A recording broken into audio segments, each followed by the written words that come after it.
What's up guys, Justin here with the CGEssentials.com. So in today's video we're going to talk about how to use the color ramp node to create different gradients and other effects inside of Blender. Let's go ahead and just jump into it.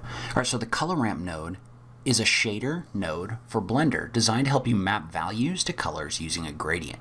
And so what does that really mean? That really means that this is a node that's designed to help you use the transitions between different colors to create different effects. And so let's go ahead and let's take a look at an example. So let's start. I've got a simple sphere in here. I'm going to click on New in my shader tab, and we're going to add a principled BSDF. So right now, for example, we can set the color in the principled BSDF by selecting this option right here, right? You can select this to green, whatever color you want. However, you can't really do anything with multiple different colors and make different things show up or anything like that. So to do that, what you want to do is you want to use a color ramp node. So we're just going to do a Shift A down here, and we're just going to look for a color ramp node right here. And what you're going to do is you're going to drag the color into your base color right here. Now, notice that at the moment, nothing really changed, right? You've got this kind of like grayish color in here, but nothing else changed. Well, let's take a look at this node and see what we can do with it. So the first thing you're going to notice is you've got this bar right here that's got these little boxes on it. And if I click and drag this, notice how the color of the bar is changing. And so basically what this is doing is this is allowing you to set like a linear. And so this is basically allowing you to set like a range with colors. And so you can use that range in order to dictate different colors that come out of this node. So for example, if I was to drag this to the left, notice how this color is changing. Well, the reason this color is changing is because right now I'm changing where the colors are on this spectrum right here. And so what's happening is you've got your colors up here, but then you've got your factor down below, which is going to set how close to one of the colors the color on your screen actually is. So notice how when I drag this to the left, everything gets dark. If I drag it to the right, everything gets light. If I drag it to the middle, it's like a perfect mix between these two. So now let's change the colors that are in here. And so you can do that by clicking on one or the other of these, or you can use this little 1 or 0 right here to move between the different points.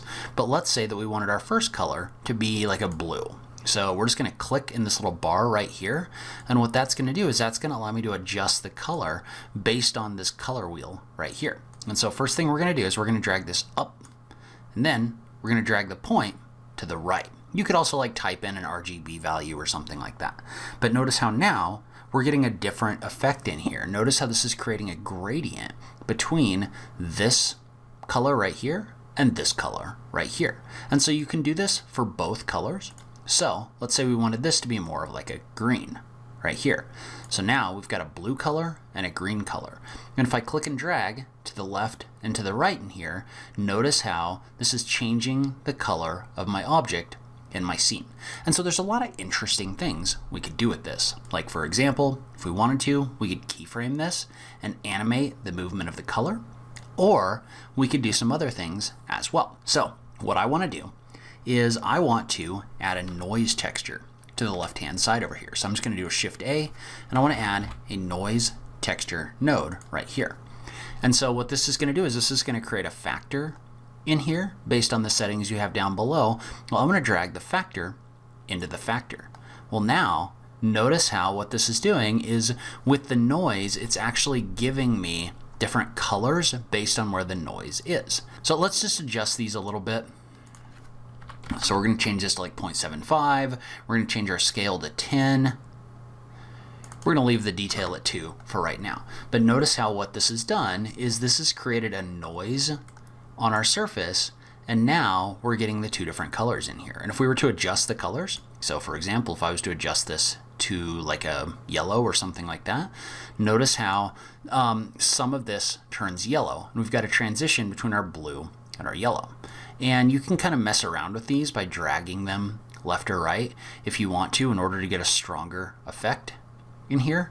So notice how the position of these objects is going to affect the way that this looks. And so we're going to change this back to a greenish color. I think that gave me a better result. And so then there's other things we could do with this as well. So for example, we could add a texture coordinate node over here. So texture coordinate. right here, and then a mapping node right here. So we're going to take our texture coordinates, drag the generated into the vector, and then we're going to drag the vector into the vector right here. All that's going to do is that's going to allow us to actually move this around by dictating the position. So for example, notice how if I adjust the X, Y, or Z, it's going to adjust where this noise color is on your object. So you could also adjust like rotations and other things like that as well. So there's a lot of interesting applications for this. And so notice how we've been using the color ramp in order to dictate the colors in the principled BSDF. However, let's say that we were to duplicate this. So I'm going to do a Shift D down here to duplicate it. Well, what I want to do is I want to take that same factor and drag this into the factor right here. But now I want to take this and I want to set this to be black and white. So we're going to set this to black. We're going to set this to white. And so when we do that, and I'm just going to set this to 1, 1, 1. Like this, that'll put me at a white value. Well, what you can do is you can take that value because it's black and white, and you can drag that color into like your roughness. So if I drag my color into my roughness, then notice how now I'm getting some reflection in some of the areas in here. And specifically, I think it's showing up more where like the blue areas are as opposed to the green areas. But you can use this in order to dictate roughness values in here. So notice how if I drag this to the left, I'm getting a more pronounced reflection. So you can use this in order to create like scuffs or other things like that on your surfaces as well. So there's definitely a use case for this, but let's take a look at another possibility for this. So I've got a Suzanne over here. Let's go ahead and create a new material, and we're going to go ahead and add a color ramp node again in here again. So we're going to do a color ramp right here. We'll drag this into our base color. And so I want to do the same thing with my mapping, but this time with my mapping, I want to use this so that it creates a gradient vertically along this, this monkey head. So the way that I want to do that is I'm going to do the same thing where I add a texture coordinate node right here. We'll add a mapping node right here. So same as we did before, right? But this time, instead of adding a noise texture, we want to add a separate XYZ. So we're going to do a separate XYZ right here. And we'll just click on here in order to place this. And so what we want to do is we want to drag a node not from the X, we want to drag it from the Z. So I'm going to click and drag in here like this. Well, notice what that's going to allow me to do is that's going to allow me to adjust the gradient so that it shows up on my object based on the Z value of the object. So you can use this to set the up and down of the material right here. And so what does that mean? That means that now you can set this so the bottom of something is darker than the top of something, which has some really interesting implications. So let's say, for example, that we wanted this to be a color again. So we'll have this be like an orange. We'll have this one be more like a pink right here. So notice how you can set this where this object has an orange color on the bottom and a pink on the top. So you can use this in order to quickly create that color transition. Notice how if I move these sliders in here, or because this is a Z value, then I can adjust kind of where those colors sit on this object. And so one of the other things we haven't really talked about is you can also use the plus and minus in here to add additional points. So if I click in here, for example, notice how I can add a new point in here, and I could add a new color. So I'm going to adjust this so that we've got kind of a bluish color right here. Then we can add another one right here and add another color. So we could have a green right in here. Or we're going to go ahead and set our Z value back to 0 just so we can kind of take a look at this. So notice how what you can do is you can have multiple different colors that are in here using this tool. And then you can also click this little drop down in here to get some different options about how your stops are distributed. So for example, if I wanted these to be distributed evenly, I could click on that drop down and click on the distribute stops evenly. That's going to give me an even transition between each one of these. I could also use it to distribute them from the left like this if you wanted to do that. Then notice how you can also adjust the interpolation between the different colors by clicking in here, and it's not giving you a strong result because there's not a lot of space in here, but you can use this in order to adjust how strongly this transition goes in here. So the constant, right, is going to give you just like a straight across value like this, where the ease or the linear is going to give you more of a smooth transition. Notice how the colors kind of blend together between these two different points. All right, so another application for the color ramp node is you can also use it to fine adjust like mixed colors. So let's say, for example, that we've got two colors in here that we've got running into a mix node, right? So we've got a material output, we've got a mix shader, and then we've got a white material and a blue material right here.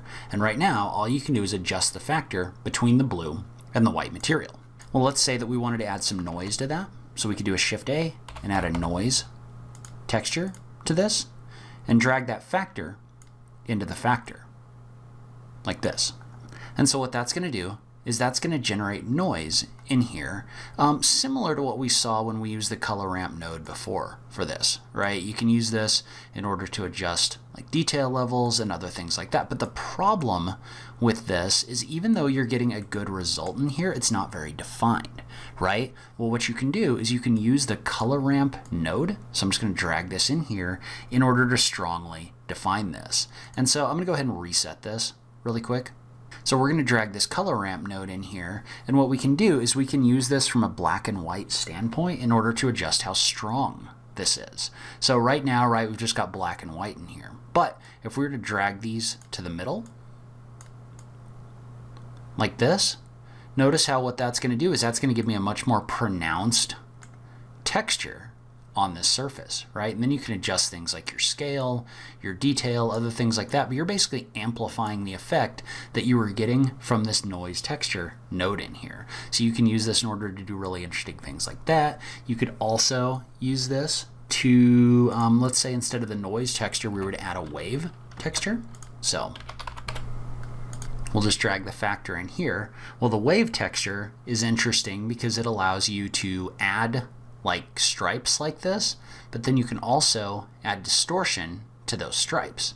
Well, when you start adding distortion to those stripes, what that's going to do is that's going to allow you to create these really interesting kind of like random looking shapes in here. So you could adjust the detail, so you get more or less detail in here. But what's really making this is the way that we're using the color ramp node in order to make this more pronounced, like this. And then there's other things you could do with this as well. So for example, you could drag this into like an emission shader or something like that if we decided that we wanted to do that in order to make parts of this emit light. So you could also, instead of a wave texture, add like a voronoi or voronoi. I'm not sure which one of those is right, but you could also add that in here.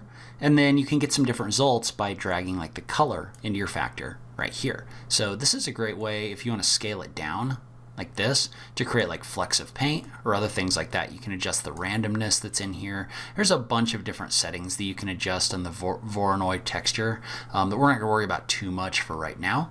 But just know that there's a lot of options in here for being able to do that. So there are a ton of things you can do with the color ramp node inside of Blender. We can talk about them more if you're interested, but for now, leave a comment down below. Let me know what you thought. Was this interesting to you? Was it helpful? I just love having that conversation with you guys. If you like what I'm doing on this channel, please consider supporting me on Patreon. Every little bit helps, so make sure you check out that link in the notes down below. But as always, thank you so much for taking the time to watch this, and I will catch you in the next video. Thanks, guys.